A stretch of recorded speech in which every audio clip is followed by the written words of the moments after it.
Shalom, selamat pagi Bapak Ibu Saudara. Bagaimana keadaan Bapak Ibu Saudara? Saya berharap Bapak Ibu Saudara dalam keadaan sehat. Dan saya senang bisa menyapa Bapak Ibu Saudara kembali dalam akhir pekan ini. Di akhir pekan ini kita akan melanjutkan pembahasan firman Tuhan kita dari pembahasan yang telah kita bahas sebelumnya. Dalam minggu ini tema kita adalah iman. Dan di akhir pekan ini atau hari terakhir dari pekan ini kita akan membahas di ayat yang ke-11. Saya akan membacakan bagian firman Tuhan ini bagi Bapak Ibu Saudara sekalian. Demikian firman Tuhan. Karena iman, ia juga dan Sarah beroleh kekuatan untuk memperoleh anak cucu, walaupun usianya sudah lanjut, karena ia menganggap dia yang memberikan janji itu setia. Nah, Bapak Ibu Saudara sekalian, dalam pembahasan sebelumnya kita sudah membahas tentang bagaimana tokoh-tokoh iman menjalani kehidupan iman mereka. Dan salah satu tokoh iman yang berkesan bagi kita semua, bahkan dia disebut sebagai bapak orang beriman, adalah Abraham. Nah, Abraham, kemarin kita sudah melihat bagaimana dia keluar dari Ur Kasdim, dan kemudian dia pergi ke negeri asing yang memang belum ditunjukkan kepada dia, dan dia tetap menjalani kehidupannya sebagai seorang yang setia dengan mengikuti petunjuk-petunjuk Tuhan. Nah, salah satu janji Tuhan kepada dia adalah bagaimana dia akan menjadi sebuah bangsa yang besar. Dan oleh karena itu, dia percaya bahwa Tuhan tetap akan memberikan dia keturunan melalui istrinya. Nah, janji itu tetap dia pegang dalam hatinya, dan di dalam ayat ini dikatakan bahwa karena dia punya harapan, dia percaya bahwa Allah yang berjanji adalah setia. Karena itu janji itu atau iman itu memberikan dia kekuatan. Jadi kita lihat di sini bahwa Abraham memberikan dia kekuatan untuk tetap bisa menurunkan keturunan atau anak cucunya. Nah, saudara yang kekasih, beberapa waktu lalu saya mengalami sakit dan saya harus mengkonsumsi beberapa jenis obat.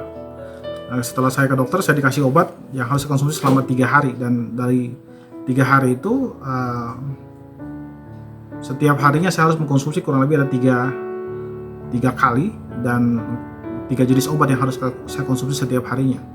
Nah, obat-obat itu terasa tidak enak di lidah saya, tapi karena saya berharap bahwa obat itu akan memberikan kesembuhan bagi saya tetap berusaha untuk mengkonsumsinya dengan tekun dan dengan sabar. Meskipun obat itu tidak enak di lidah saya tetap setiap hari mengkonsumsinya. Demikian juga dengan kita, Bapak Ibu.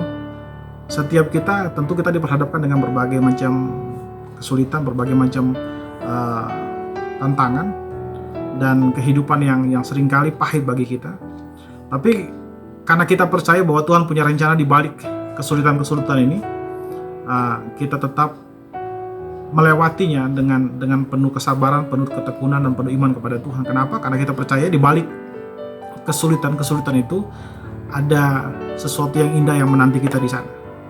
Nah, saya berharap semua kita tetap tekun, kita tetap menjaga iman kita kepada Tuhan, tetap percaya kepada setiap janji-janji Tuhan, supaya ketika kita melewati semua tantangan kehidupan ini, kita bisa mendapatkan mahkota yang dijanjikan oleh Allah kepada kita.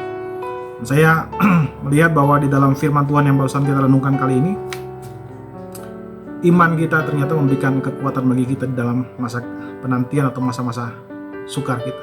Karena itu tetap beriman kepada Tuhan, dan ingat baik bahwa dalam menghadapi situasi yang sangat tidak masuk akal, sangat tidak bisa kita pecahkan dengan akal kita, maka satu-satunya hal yang masuk akal yang bisa kita kerjakan adalah kita beriman kepada Tuhan.